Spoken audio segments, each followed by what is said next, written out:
वेश्या व्यवसायाचे राणेंशी कनेक्शन?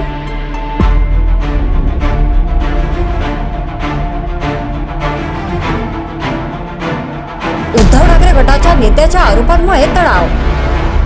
महाराष्ट्रात शिवसेनेचे युबीटी माजी खासदार आणि नेते विनायक राऊत यांनी नितीशवर तीव्र हल्लाबोल केलाय.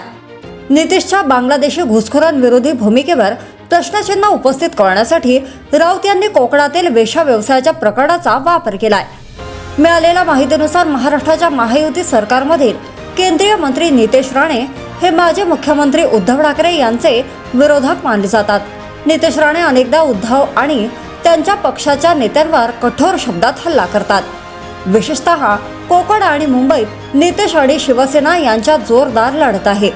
या लढ्याला पुढे नेत माजी खासदार आणि शिवसेना युबीटी नेते विनायक राऊत यांनी नितेशवर जोरदार हल्ला चढवलाय.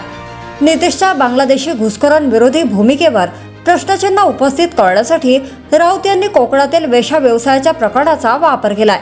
हिंदुत्वाशी संबंधित मुद्दे धैर्याने उपस्थित केल्यामुळे आणि बांगलादेशी घुसखोरांविरुद्ध आवाज उठवल्यामुळे नितेश भाजपच्या कट्टर हिंदुत्ववादी नेत्यांपैकी एक बनले आहे. पण राऊत यांनी कोकणातील एका वेश्या व्यवसाय प्रकरणाचा दाखला घेऊन नितेशच्या हिंदुत्व विचारसरणीवर आणि घुसखोरांविरोधी प्रतिमेवर हल्ला केला. विनायक राऊत यांनी नितेश राणेंवर हे आरोप केले. पोलिसांनी कणकवलीतील एका हॉटेलमध्ये वेश्या व्यवसायासाठी आणलेल्या महिलांना मुक्त केले होते. नंतरच्या तपासात त्या महिला बांगलादेशी नागरिक असल्याचे उघड झाले आहे. ज्या हॉटेलमध्ये महिलांना हे काम करायला लावले जात होते ते हॉटेल नितेश राणे यांच्या एका कार्यकर्त्याचे आहे, असा राऊत यांचा दावा आहे.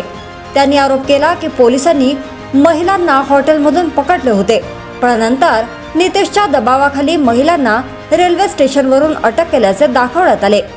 राऊत पुढे म्हणाले, नितेश स्वतःला हिंदूचा मसीहा म्हणतो, मग त्यांच्या मतदारसंघातील मालवणमध्ये पाकिस्तान जिंदाबाद नारा कोणी दिला?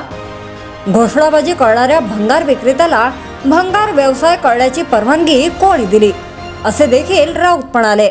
जर तुम्ही अजूनही YouTube चॅनलला सबस्क्राईब केले नसेल तर ते लगेच सबस्क्राईब करा.